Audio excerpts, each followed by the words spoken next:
everybody, and welcome to Monsters Lounge. Hey, Jenny, how's it going? It's going pretty good, Tressa. How are you? I'm fine. Thank you for asking. You're welcome for asking. What? I don't know.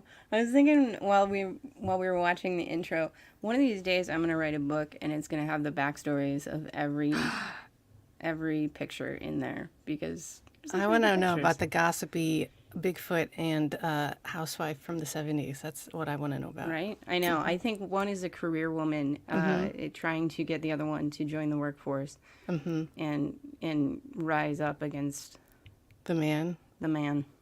and Sinka. So it'll be based around that, but it'll be longer. I feel like more details Oh, are needed. yeah, I would like more. Thank you. Listen, we have a really exciting guest tonight. Is that so? It is so. It is very much so. What am I saying now? So, I have been listening to his podcast lately, and I've listened to a few interviews, and I also got a book of his almost about a year ago, and I thoroughly enjoy it. The book is called Sinister Swamps, Monsters and Mysteries from the Mire. I'm reading it from it right here.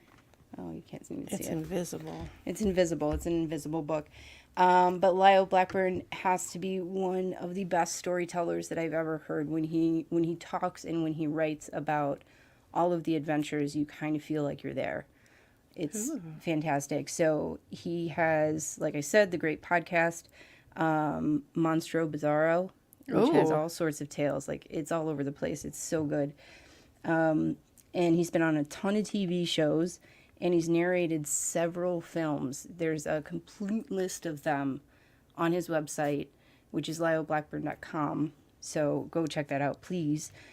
He's a cryptozoologist. He's a researcher, author, musician, narrator, all-around paranormal dude, and I'd say an explorer. 'Cause he's Fantastic. going all these places. So he's a native Texan, and his love of cryptids began early in life. Yeah, very similar to mine. Anyway, please help me welcome Lyle Blackburn. Oh, Thank you. Thank you. hello. Welcome to our humble show, Lyle. Thanks for having me. So specifically, when we heard that you were going to be on, when I heard you were going to be on, I got really excited because I don't know a lot about the cryptids and the lore of the South, outside of what I've read in the swamps, which is amazing because those are some of the coolest places that are so steeped in lore and myth, right?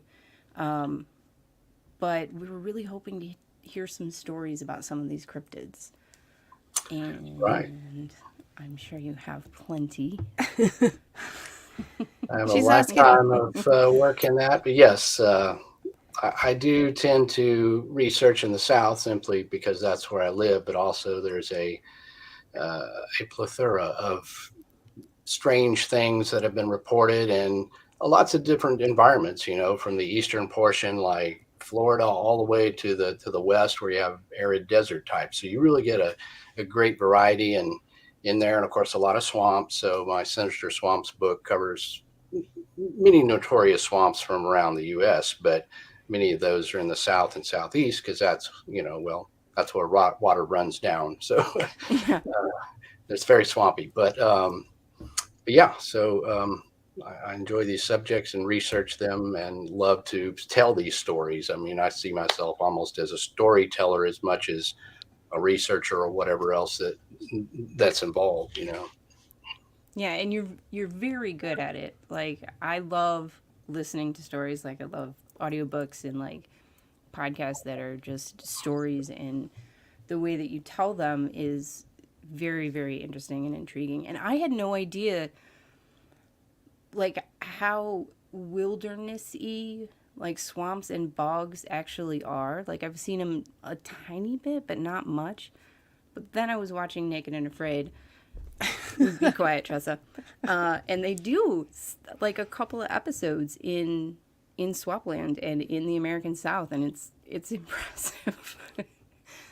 Yeah, I mean, those are places where, if you just got dropped into the middle of that, you would be hard pressed to find your way out or to even survive.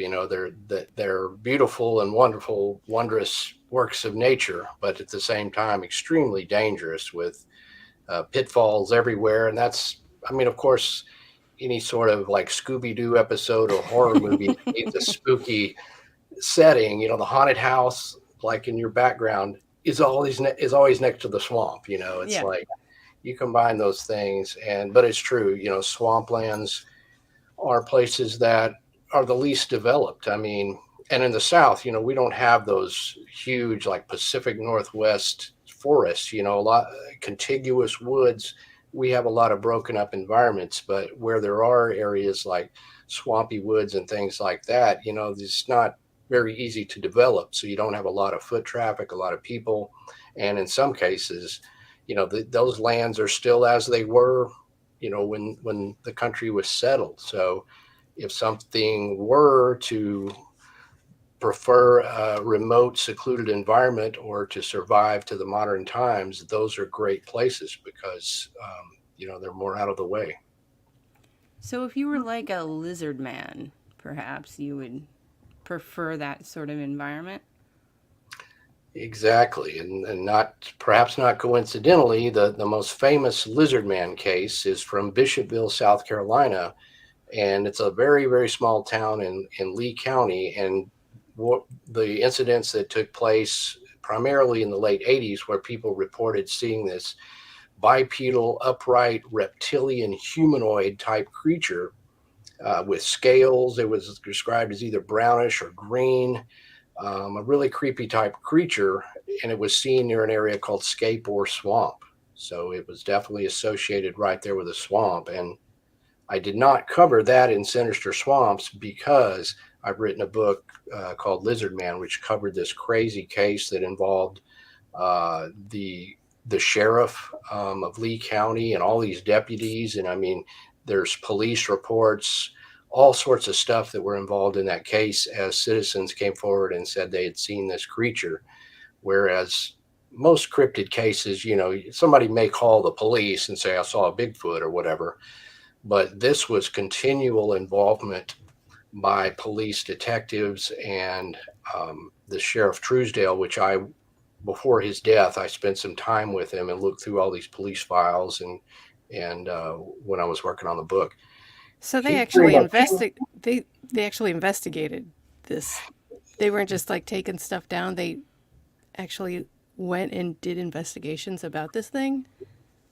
Yeah, I mean, they kind of took it seriously from the standpoint of, well, we're not convinced there's a unknown creature or a quote unquote lizard man, but enough people, incredible people and things that happened. It's like, well, if we don't look into this and somebody gets hurt or killed, or it turns out to be, even if it's a rogue bear or whatever, they felt responsible. So they were involved in interviewing people and making them write down their statements, giving lie detector tests, all kinds of stuff that is very not typical with, most cryptid cases.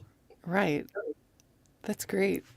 Yeah. So what was your vibe, or can you tell us a little bit more about the story of it and perhaps kind of what you were thinking when you were investigating it?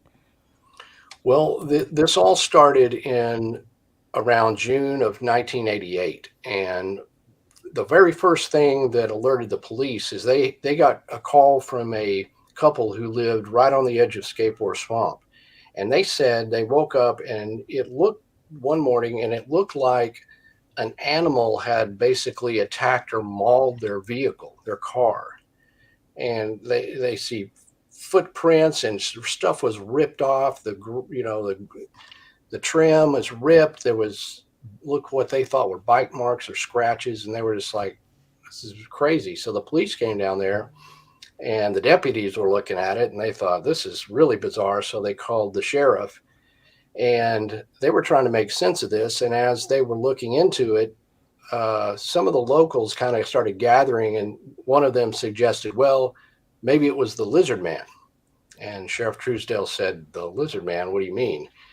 And they said, well, lately, several of our residents here have seen this sort of strange creature lurking in the swamp. And they went on to describe this, and the sheriff's like, okay, whatever, and so they just assumed that animals got up and were fighting on the car, and they couldn't make much sense of it. But later on, this kind of got printed in the newspaper, and then a few weeks later, a young man came forward. His name was Christopher Davis, and he was a high school kid at the time. And he said, well, I didn't want to report this at the time because I thought people would think I'm crazy. But one evening, June 29th, he was driving home at 2 a.m. from his fast food job in Bishopville, and he had to go through the area of Skateboard Swamp. Well, he just so happened to get a flat tire out there, and there was no one out there, so we had to change it. Just about the time he got through changing it, he saw this figure coming at him, and he could see it in the moonlight coming through the fennel grass out there. And at first he thought it was a person, which is scary enough, but he says as it got closer, he realized it's not a person. It's this scaly sort of humanoid creature that he said had reddish eyes and like 3 fingers with long fingernails, and it was just coming at him. So he jumped in the car, takes off. This thing tries to get him and jumps on the car and is trying to reach in, and he managed to escape. So he goes home. His dad was there, and there's this whole thing, but obviously he didn't just run out to the newspapers and tell anyone. It wasn't until there was some news coverage, and then his father said, well, maybe you should go tell the police about what happened because this may have something to do with it. So this kid was extremely credible. They gave him all sorts of interviews and later a lie detector test, and that's really what set it off. And then people began coming forward saying, well, I saw something too. 2 years ago, I saw this, and there were subsequent sightings. And this became a media frenzy so much that People Magazine was down there covering it. Dan Rather was doing it on CBS Morning News. It was just a huge thing. And that was the case. I'd read about it a few times, and I was intrigued, and I was out there on a swamp tour.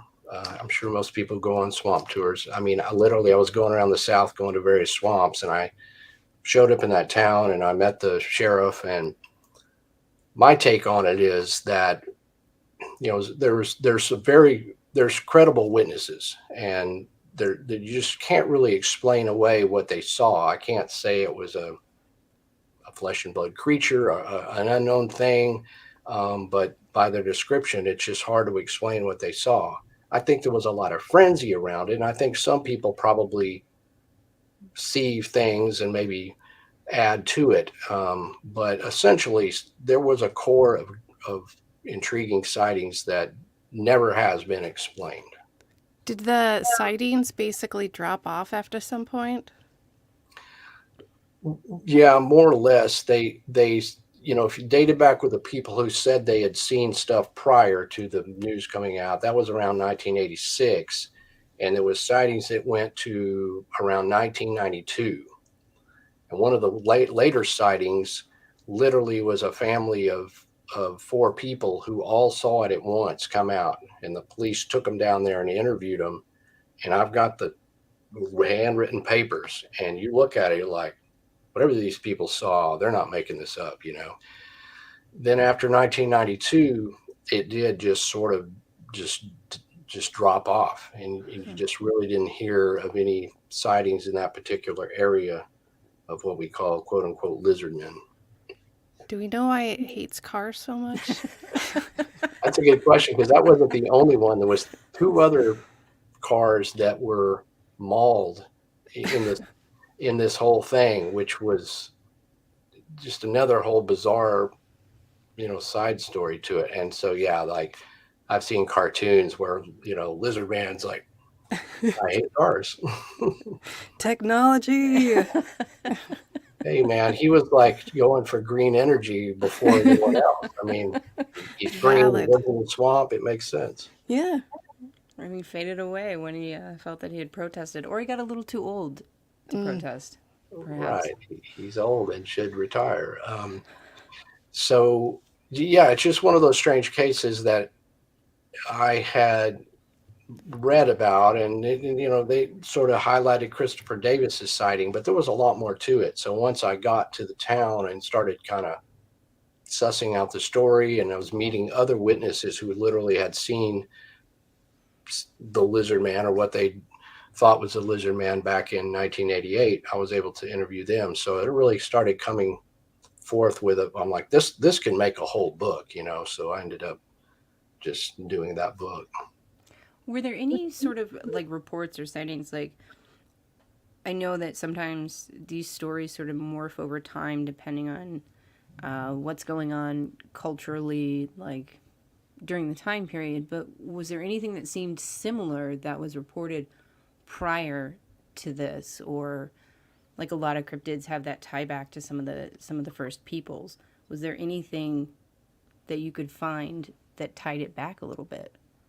There in fact was. I interacted with some folks that run a museum in Bishopville, and they were very knowledgeable about past history of that area and stuff. And working with them, we found some documentation that spoke about some native tribes that lived in that area.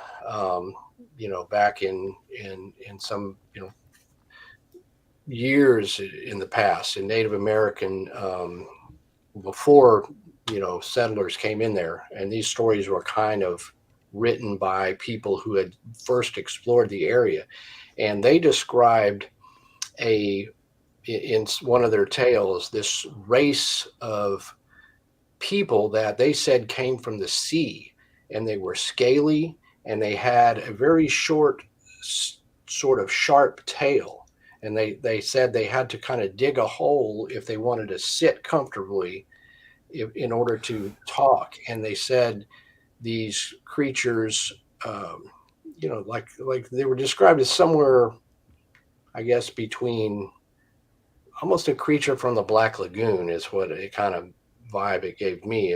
But there's not much to these tales, but they were tales told, and they said that this race of sea people disappeared when the fish ran low, and then they never saw them again.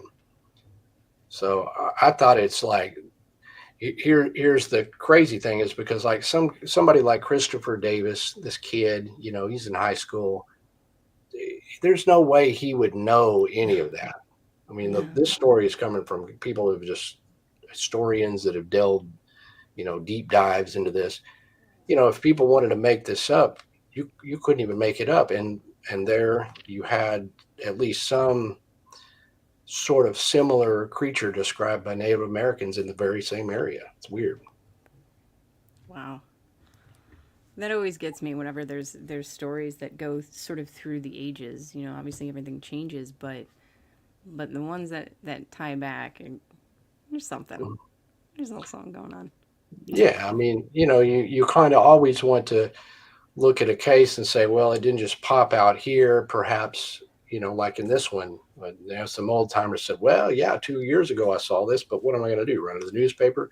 You start digging further, and you find often, almost always, Native American tales of similar type, where cryptids, whether it's, a Bigfoot type forest person, a hairy man, or a reptilian type thing, or even thunderbirds or huge birds, and surely lake monsters. Almost every lake monster has Native American tales that talk of devil serpents in the water, or whatever it is they describe. Oh wow. We just were talking about some of the lake monsters that are around, and sometimes when we talk about like these cryptids, it's it's an interesting idea that they're residual descendants of something that we thought perhaps went extinct and did actually in fact not, but adapted to survive. Which I always like that idea. Have you ever given any sort of credence to that whatsoever? Well, yeah, I mean, that kind of theory is one that's should be examined in all these cryptid cases. In the case of the lizard man, there were some studies by some anthropologists that they had theorized what they called the dinosauroid theory, and it was almost like if dinosaurs like theropods had evolved and or been given that opportunity to evolve over time, that perhaps if their brains got larger and other factors that they know are consistent with evolution type progressions, that they had they thought that this thing would begin to step up, walk upright, its head would get bigger, and it would essentially start looking more anthropomorphic, which would be humanoid. And they have this drawing, and I use it in the book, but it's a really creepy looking thing, and it's like if a dinosaur had evolved and became more anthropoid like us, anthropomorphic. It looks very much like a lizard man. So I thought that was interesting in this case. And of course, with lake monsters, of course, plesiosaurs and other dinosaurs are the first thing you look at, because it's like, well, we know those existed. We have the fossil records, and now people are describing something similar. Is that it? Mokili mbembe, which is said to be a sort of brontosaurus, if you will, type animal in the African Congo that has been sighted by natives. Well, in that case, did one of these type dinosaurs survive, to modern times? So that's that. There's always that sort of line between is it something that survived, but if that's hard to say. They would have had to go on underground or something else because of the meteor, the cloud dust, and the black. Just those huge dinosaurs just had no chance. But in the water, that's why plesiosaurs very much could have survived. That's what And I'm saying. Megalodon, just saying. Just gonna throw that one in there. Yeah, the Megalodon theories and whatever else may lurk at the lowest depths that we've explored out probably more of space than we have our own deep oceans. Yes. Yeah. All right. So the next thing that I have to ask about is a little bit of a diversion from anything reptilian whatsoever, but they're like two things, but they're slightly connected. This is helping describe it. But Okay, I got it. thank you. It's good. It's good. Dogmen and Rougarou, which I know are in the South. I don't know hardly anything about them. I mean, I know a little bit about like the Michigan Dogmen, but outside of that, I'm not super familiar. So if you could talk about those things, that would be awesome. All right. So the gist of Dogman and Rougarou, Rougarou is essentially a werewolf type creature described in Cajun legends. The Cajuns, of course, are descendants of French settlers, and Cajuns populated southern Louisiana, New Orleans, Baton Rouge, and places like that. They have traditions kind of passed down from werewolf tales from the French, like loup-garou. That kind of morphed into the term Rougarou. So what they're describing there is a little bit somewhere between folklore and a cryptid, because it's very much your grandma says don't go out there at night, the Rougarou will get you, just sort of like the boogeyman. But in cryptozoology, there's a category of creatures called dogmen, and this would be very basically, essentially, people seeing something that we would describe as a werewolf. Now, that doesn't mean in terms of like movie werewolves or the werewolf traditions of, a person transforming into, a bipedal wolf, like supernatural, like the range of descriptions almost sound like this, a huge canid that has taken the ability to walk upright on two legs. It's big. It's doing things that we do not expect a canid to do. And the the Dogman legends really kind of sparked from the case called Beast of Bray Road, which took place in Elkhorn, Wisconsin, back in the 80s. Researched by my late associate Linda Godfrey, who wrote a book. She was a journalist at the time. People began reporting seeing werewolves, basically, and there were enough credible witnesses. And she was just a journalist, no, she wasn't like she was a cryptozoologist or anything. She just was intrigued by these credible people describing this. So she began to look into it. And then, as I guess throughout cryptid research, people have pulled in other reports from all over, like Pennsylvania and the Michigan area, other places where people have reported these bipedal canids. And now it's a popular subject, so everybody's kind of contributed. And with the internet, you can find witnesses to talk. It seems that there is prolific as Bigfoot. There's just so many dogman reports, and there's many in the South where I live. I'm in Northeast Texas, and we have sightings kind of in Central Texas in the hill country. We have an area called the Dogman Triangle, which has such a concentration of dogman sightings that it's sort of become this like weird. Paranormal regions are always triangles, right? Bermuda Right, they Triangle, gotta be. Yeah, of Bridgewater Triangle.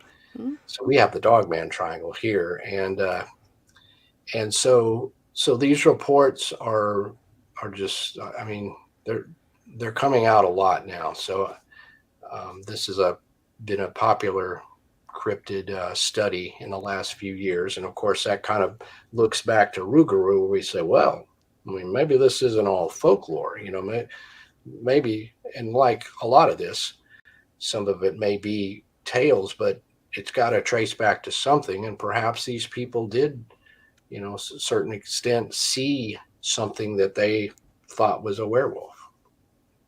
It has.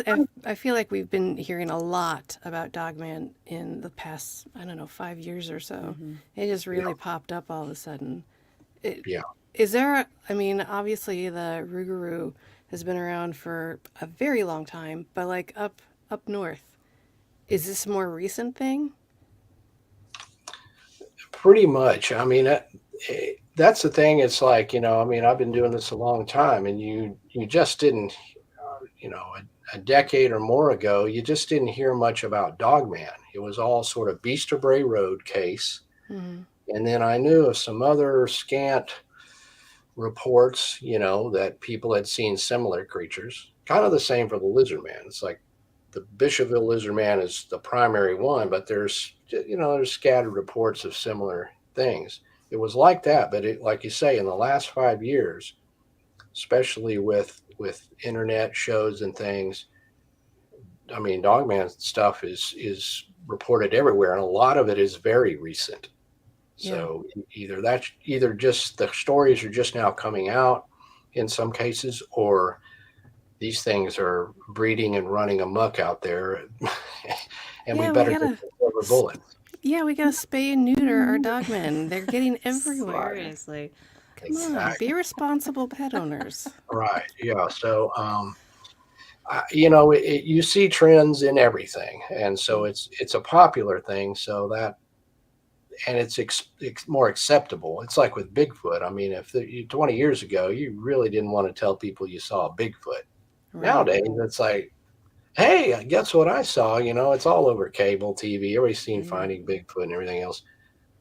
I saw one, but things change and trends and what people are willing to share that could be sensitive. They don't want people making fun of them or thinking they're crazy. Yeah, I like that. I'm a big fan of that, because we get so many. Part of it is, yes, I'm a little bit more immersed in the world of anything paranormal at this point in time, but it really does seem like the actual stigma of it is going down as more people talk about it, which I was like that. It was like stigma going down. That's it. Yeah, all across paranormal, really. Look at all the ghost hunter shows that are on TV now from when they started, and people I think, recognize that weird stuff goes on in the world, and you're not crazy if you see it because you're not the only one. And I think that's been a major factor with people coming forward. Oh, I mean, 100%. and on the other side of the coin, I mean, it does put that in people's minds. So now we're interpreting the world based on, well, now I know there's a dog man, there's a Bigfoot, there's a lizard man, so you got to watch out what influences our structure, because social and culture, the way you're raised is how it influences how you see the world. So if you're raised in the Pacific Northwest and grandma told you tales of seeing big hairy ape men in the woods, they call Sasquatch. Well, if you see something and it's hairy and it's walking upright, I saw a Sasquatch. You're in Cajun country. Grandma was warned about the Rougarou, this big wolf thing. You see a big hairy thing in the woods. Maybe it is a Bigfoot, but you're going to say, I saw a Rougarou. So, but that doesn't discount that people are seeing big hairy things in the woods. It's just how we can interpret those things without being having the luxury of seeing them up close or for 5 minutes to study them. These sightings are very quick and like with dogmen or something, quite frightening. So usually you're turning and running as you're observing. Yes. That would probably be what I would do. Oh, you know what? We need to take a break. Oh my God, I totally forgot. We'll be right back. So, Lyle, you have so much information in that brain of yours. Do you have a favorite of all of the stories and investigations that you just love to talk about? Because I want to hear about it. Like a favorite particular case or a favorite cryptid? Yes, whatever you have in the tip of your head where you're like, I can't wait to talk about this. We would like to know both of those things. Yeah. Well, the thing that's closest to my heart is the Fouke monster, otherwise known as the Boggy Creek monster, which is a Sasquatch-like creature reported in southwest Arkansas, just north of where I live in Texas, right across the border. And this was a big influence on me because in the 70s, there was a film called The Legend of Boggy Creek that came out, and it was literally a sort of docudrama horror film that was way ahead of its time. It was something like almost what we see on the cable shows with the reenactments and stuff, but it was a horror movie, and it really played up real reports by people that had seen this hairy, scary, humanoid, Bigfoot-like creature in that swampy south area in southwest Arkansas. And so, since that was close to my home, and I had been to Arkansas, my father was a hunter, and we camped a lot. We camped in Arkansas and hunted everywhere. This was in my own backyard, and it was a very scary movie that was hugely popular. It was made for like less than around $160,000, and it went on to make millions of dollars, like $25 million in the Nice. 70s, because it was so huge. So I saw that, and I loved that film when I was a kid. So as an adult now, sort of looking at things with a more investigative mind and looking at cryptid cases, I'm like, that case, I've got to look into that. And that ended up being my first book, called The Beast of Boggy Creek, which talks about the sightings and the history of this creature, which I found went back much further than what's in the movie, and surprisingly to me had continued and still continues. And so the book, whereas I thought I was writing a book that's primarily historical based, I realized that it had the sightings of the creature that dated back many years, and talking about how that movie was made and how that had made this little town of Fouke, Arkansas, into this sort of center point of Southern Bigfoot culture. And people had seen it all, since. So some of those cases now, I'm able to interview firsthand witnesses that are similar to what was being dramatized in the original movie. So in several of those interviews, I've interviewed people that I feel are the most credible people I've interviewed who had the most dramatic sightings. One of those was in 1981. A young man um, was fishing on his family's pond in this area near the Sulphur River, where there's a long history of sightings. This was after the movie, so everybody there knew of the movie. It was very famous, but maybe it's in the back of their heads, but it wasn't their focus of life. He was sitting there fishing, and it was kind of starting to get dusk, and he heard something walking in the leaves, and he'd heard something rustling around. He thought it was the neighbor's bull that had gotten out and gotten on their property. And they own a big chunk of property that's just private land, and it is very wooded out there. It's still wooded, but it was very wooded back then. And he kept hearing that, and of course he's on the water and he's being very quiet. And he said that all of a sudden over this ridge he saw this hairy ape-like thing walking upright on two legs, and he could see it from about 60 feet away. It didn't see him right off because he just sitting on the water just quietly fishing. He said the thing didn't even look at him. It was walking at an angle. He observed this thing for 15 seconds or more. I mean, a long time. Watched it walk and walked up over a ravine and disappeared behind there. He said he's a tall guy. He was like 6 foot. He said this thing was as tall as me or taller, definitely taller. It walked sort of hunched over, and it was not a person. It was not a person in a costume. It was not a hallucination. What he observed, of course, just scared him to death. And at that point, he rode to the edge and got out of the boat, and he kind of stopped and listened. And then he heard all of a sudden, boom, boom, boom, this thing just took off running.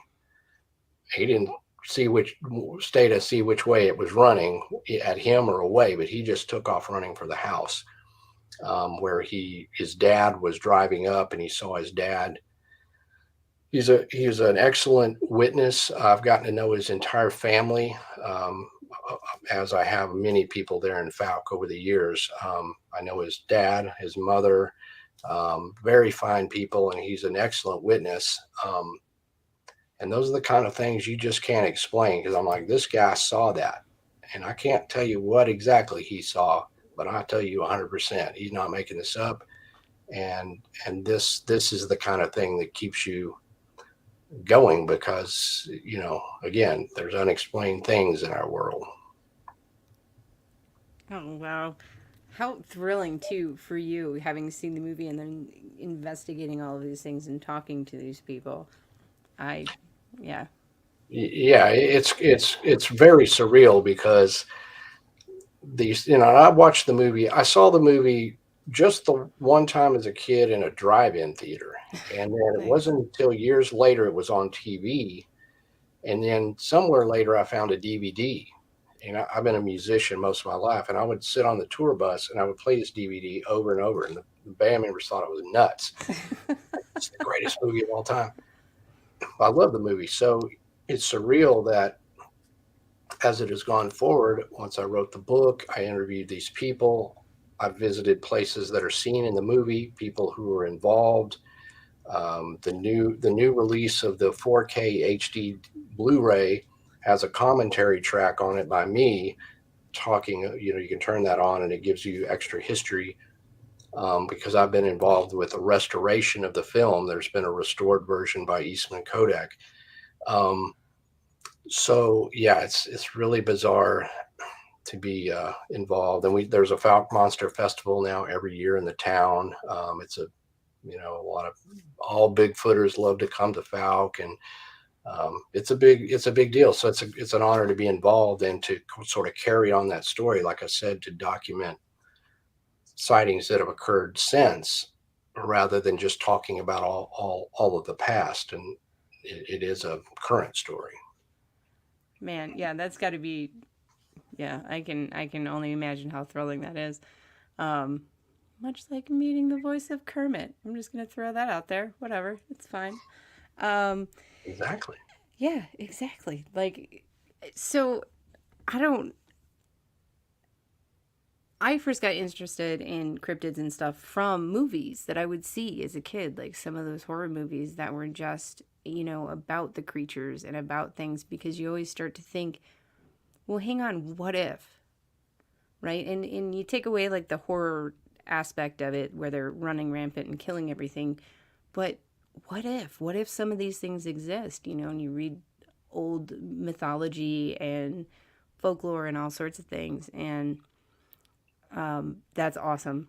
I guess is just my point that you got to be a part of that. Yeah. So that is your favorite. That is your favorite guy. But is there a different story that you enjoyed investigating as well? I don't know. I felt that there were more questions there, I guess. Uh, I mean, I mean, there's been so many. I investigated a case known as Momo, which is the Missouri Monster, and that took place around the same time in the early '70s in a little town in Missouri, and it also had just some super bizarre circumstances in which people saw this hairy upright creature, but in this case they said it had hair that hung over its face, and on one occasion these kids saw it and it was carrying a dead, what looked like a dead dog, and it was bloody and just a scary thing. And again, this one I had read about in a book called Monsters of North America when I was younger, and so I went to the town, the whole thing, and interviewed people that were involved and kind of studied that situation. But it was a crazy story because when all that was going on, the sheriff's department there organized a hunt, and they got like 20 guys together and went up on what's called Marzoff Hill, which backs up against this little town. They went out there like I mean, it's like a horror movie. They went searching for whatever it was that people were seeing, and they were armed and carrying shotguns and just that whole thing. And um, you just can't make this stuff up. It happened in real life. I can't imagine now that the police would organize a cryptid hunt, but um, back then, they took it seriously, and people saw this. And so I was able to talk to pretty much one of the seminal witnesses, Doris Harrison, who saw the thing in July 1972, which had been written about many times. I was able to speak to her on the phone, not in the greatest of health, but it's just, again, a very surreal thing to talk to this witness so many years later. I'd read this name and I knew the monster and all that. Um, so those are amazing times when you can sort of bring forth, investigate the past, as well as what has happened. Do people still report these in Missouri? And of course there's a slew of Bigfoot sightings reported in Missouri and right across in Illinois and other places. So that was a great case. And I've been up to Point Pleasant, West Virginia, and looked at the areas where the Mothman was sighted, um, and the TNT bunkers back there, where the witnesses first saw it. That's an amazing, weird place. I've been there too. It's crazy. Yeah. It's a really weird vibe all around. And that museum, boy howdy, cannot get enough of movie facts. Yeah, it's amazing, and it's great that they've preserved that history by Walmsley's, by making the museum, because, well, like it or not, whether these little towns like their monster or not, it is part of history and it is appealing. And now the Mothman Festival is drawing 20 or 25,000 people. People love it, and it's great to preserve that kind of history of a time where things were crazy, and the police were looking for these creatures and people were seeing it, and the news was reporting on it every day. It's just really cool stuff. Um, have you had any experiences? Like, have you had any firsthand sightings, or also, second part of that, um, have you been in those places where you've felt something and maybe not seen something? Yes, over the years, there's been a number of times where I've been, out researching or in areas where strange things have happened and I've seen stuff. Um, one place where I didn't quite see it, but felt it was there. I was in the Ocala National Forest in Florida, researching skunk ape, and that the Ocala National Forest is a place where there's a long history of sightings. And I've always been intrigued by the skunk ape because it's very swampy in Florida, and there's a really long history, numerous witnesses reporting this ape-like Bigfoot creature. Um, so I was in the Ocala National Forest one January, completely deserted. I was there with my research partner Cindy, that's gone out on a lot of these expeditions, and we heard something hitting a can basically in the palmettos in the woods, and I don't, it was very weird. Something hitting, and there was no people out there. There's nothing. So I ran after it, basically plunged into the woods, and whatever this thing was got up and took off running. And it was basically just ahead. I was trying to see it with a flashlight, and it would move and run, and then it would stop, and I'd listen. And then as soon as I start walking forward, it would move further. And that went on for a bit before I'm like, I'm just going to be lost out here or whatever. It got really spooky. I never could catch it, but I don't know what else could hit a can. I found the can back up at the thing, and also the running. I mean, I've been a hunter. I've heard deer and hogs and all kinds of other stuff, and this sounded big, heavy, and as far as I could tell, bipedal. But it's a little hard to tell. But that was scary. But I think the scariest thing about that is running blindly towards something. I would get lost and be terrified. I did not know where I was. Yeah, I think I don't know if everybody understands that in some of these forest areas and some of these national parks, the darkness that happens at night is sort of Black. all encompassing, and I'm blown away by the idea where you're like, all right, I got a flashlight, I'm gonna go running through this thing. Like, No, oh thank yeah, you. I just figure, I don't know. This is my chance, yeah. whatever. Hopefully I'll live to tell the story, but at Or least find your way home, maybe. It's fine.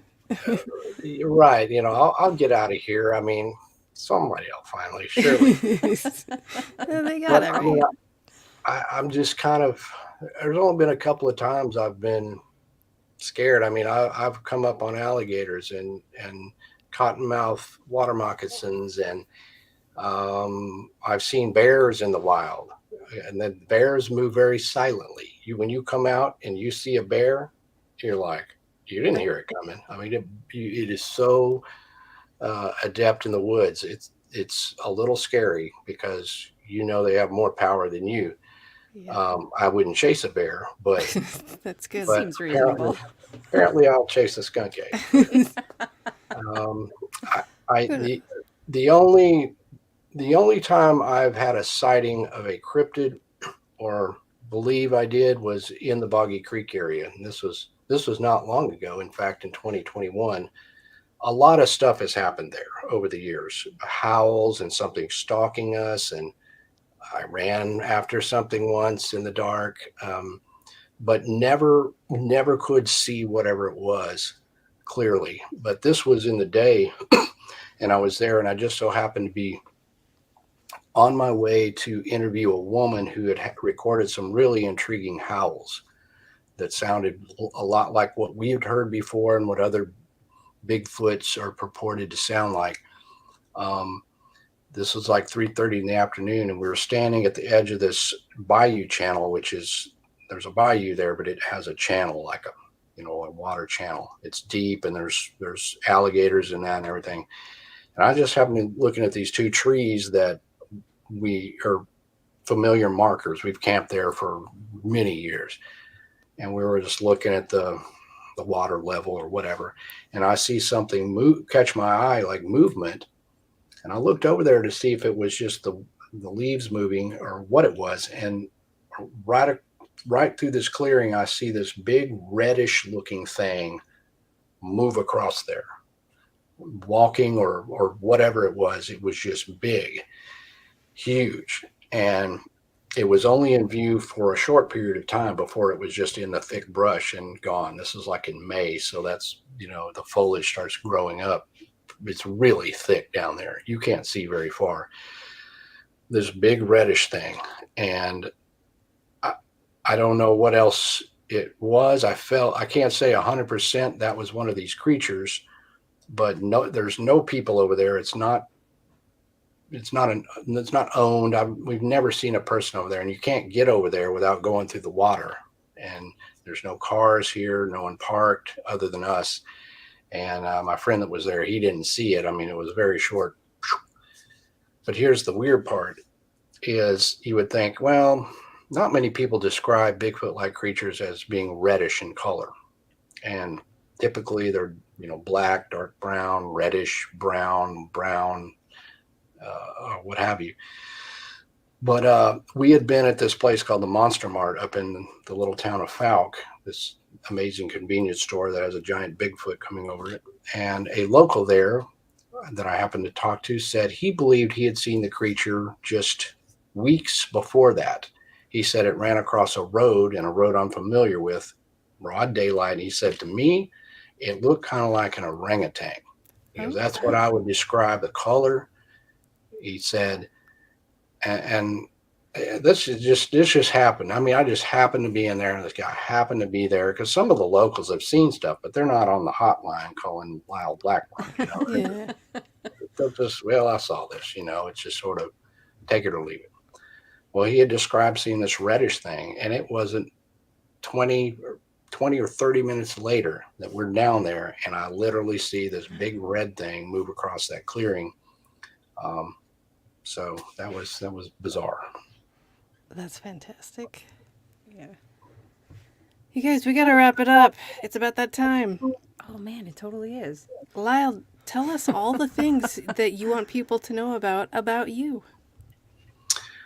Well, I do a lot of things, as you heard in the intro, so I won't reiterate that. But if you want to know more about my projects and my works, you can visit lyleblackburn.com. It's got a list of the books I've written. I've written several books. I've been in part of documentary films, and I do my podcast, Monstro Bizarro, which you can find on all your favorite podcast platforms. And of course, my books are available also on Amazon. Yeah, just search Lyle Blackburn. And we'll have links to as many of those things as I can remember in the show notes. It'll be all. It's fine. Cool, man. Yeah, so I appreciate you having me.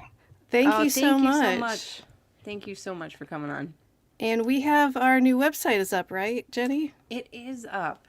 It It's, is. what is it? Monsters Ladies Lounge That Podcast. Lounge. Oh, No. Monsters Lounge podcast. No, we Okay. tried that one out, but it was already taken, and it was not. It was It weird. was awkward. Yeah.